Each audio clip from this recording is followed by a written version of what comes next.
My name is Nyal, McCrea, by the way. I go to Central Washington University in Washington State, 2 hours outside of Seattle. Um, I just want to give a thanks to my mentors real quick, Ethan Nadler and Varric Lucevic from USC. They did a great job mentoring me through this process. And so, yeah, let's get underway. So first off, I'm going to give you guys a little background on what dark matter is. So scientists believe that it's 84% of the matter in the universe. With that being said, everything I'm going to tell you today is still just a hypothesis.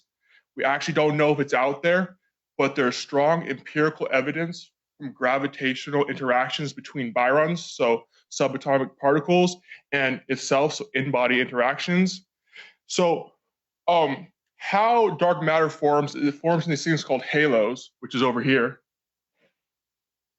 And disclaimer at the bottom, you actually can't see it. It's black, but for a representation, we colored it in just to make sure y'all could get a grasp on it. So yeah, it forms these things called halos. And if we go to the next slide, we can actually see how these halos are formed. So right here, we call this a merger tree. So what's going on in this picture is happening over here in this diagram, because we like our diagrams. Okay, so this is Z over here. This is our redshift. So as you can see, the redshift decreases over time until it hits 0. And we call this our interest area. So this is the Z shift we're interested in when we measure this. So basically what we're looking at is how, so there's two types of halos. There's host halos and there's subhalos. And so the subhalos can become part of the host halo by smashing into it. Even subhalos can have their own, be host halos for their own subhalos. So as you can see, D is the host halo for A. And then they form, yeah, as I said, smashing these trees. Now, there's also another way that kind of dictates when a subhalo is going to become a host halo. And usually scientists believe that's at the virial radius. So as you can see the coloredness right here, this purple color, that pink color, the other pink color, and that just white color for that little a, those are all like the boundaries of the virial radius. And what happens when a subhalo like enters that, it officially becomes part of the host halo. But due to tidal forces, it can actually be outside of that. So there's some host halos that actually have are actually bigger than their virial radius. And if you want to move along, yeah, to the next slide. So what did I look at? I looked at hydrodynamic simulations. And in hydrodynamic simulations, we include baryons interacting with dark matter through gravity.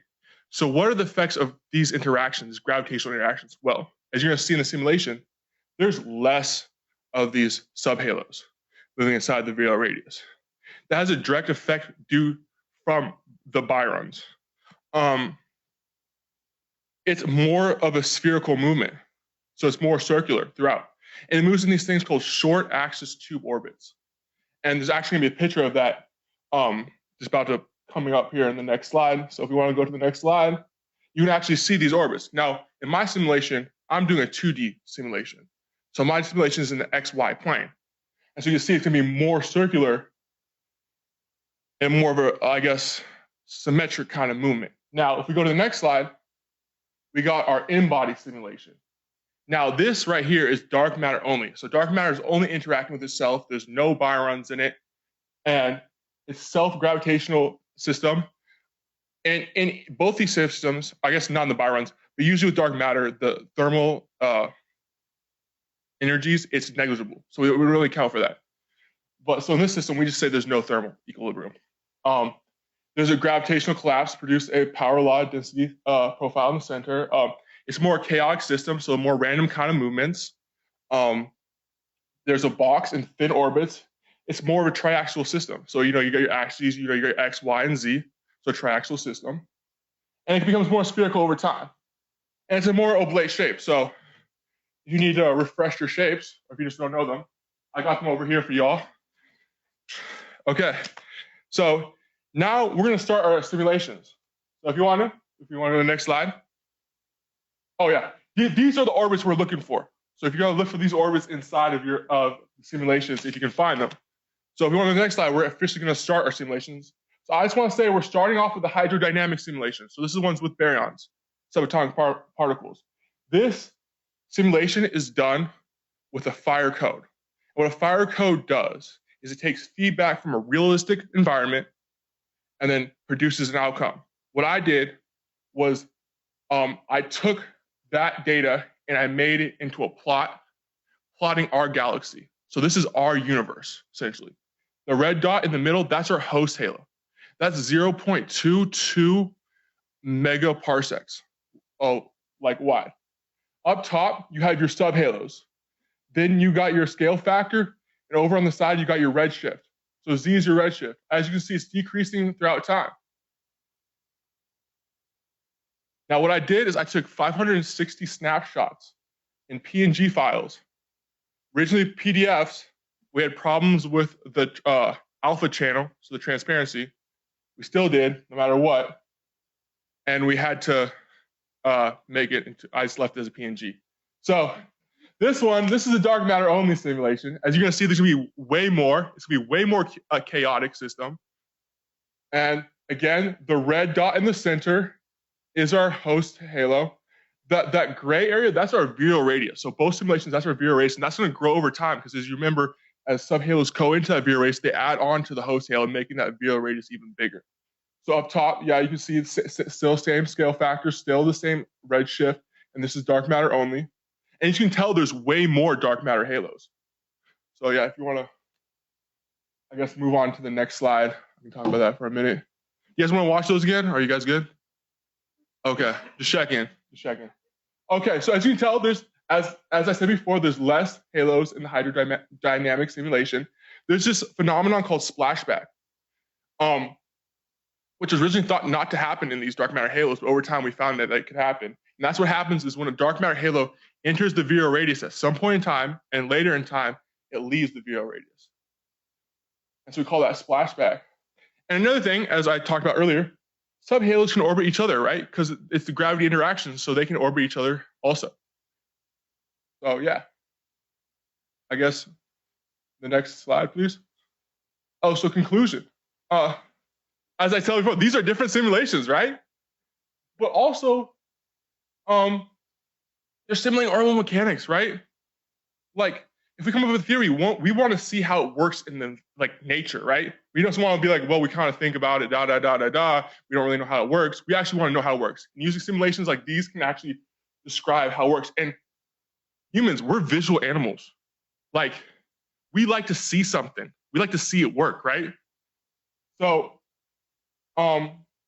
next slide, please. So going forward, we can actually track each one of these subhalos using something called a Fourier spectra. What is a Fourier spectra? Well, it's basically a term with a complex exponential, right? So you're getting your sines, you're getting your cosines, and that kind of makes like orbital mechanics moving, and you can dictate like what kind of orbit you're gonna have, right? And then the most important thing is in that Fourier spectrum, we get something called angular momentum. Angular momentum is dictating all those orbits we saw earlier. So in that angular momentum, there's 3 triplets. And depending on how those triplets are aligned, we get thin orbits, we get chaotic orbits, we get boxed orbits. We even get these things called resonance orbits, or resonance frequencies, and they have their own orbits. And that's if one of them is 0.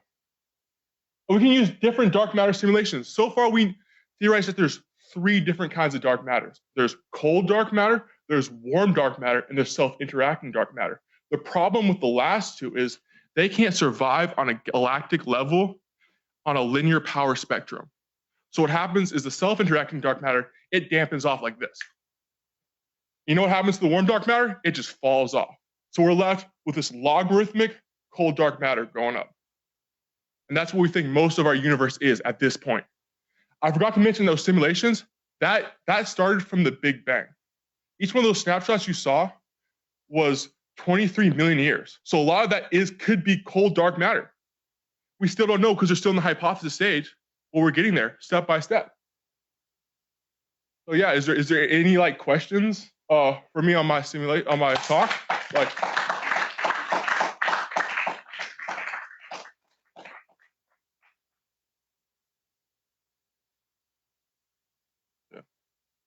mentioned in the simulations you were looking for these specific types of orbits that they look like a saddle, or I forget what you called them. Why were you looking for those? You want to go to the next slide? Let's go. I'm so glad.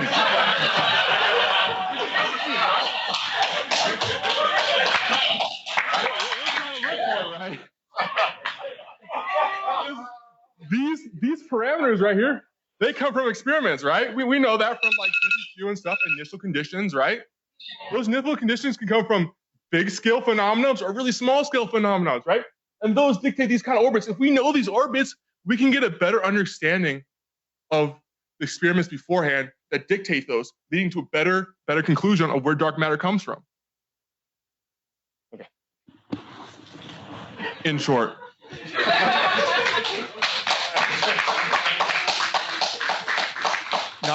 Yeah, just one quick question. So the initial conditions for the simulations, the same total matter, dark matter versus baryonic matter. So overall? Yeah, overall. So what were the initial conditions for each of the? So for the initial conditions for the baryonic ones, there's less dark matter because they're getting torn apart by gravity, but there's more. Oh, okay, sorry. The matter is not torn apart. Yeah, so sorry. At the beginning, there's the same amount of subhalos, so 0, because it's when the Big Bang started. As I said earlier, dark matter is thought to be relics from the Big Bang, thermal relics. It decoupled later and became just cold dark matter. That's one of the hypotheses. So in both the simulations, it's going to start off as 0. And then over time, more and more subhalos are going to come in. And depending on if it's baryonic, it's going to have less subhalos because the gravitational interactions are actually going to physically pull it apart from the baryons and the dark matter itself. And there's going to be more over time in the in-body or just the dark matter itself.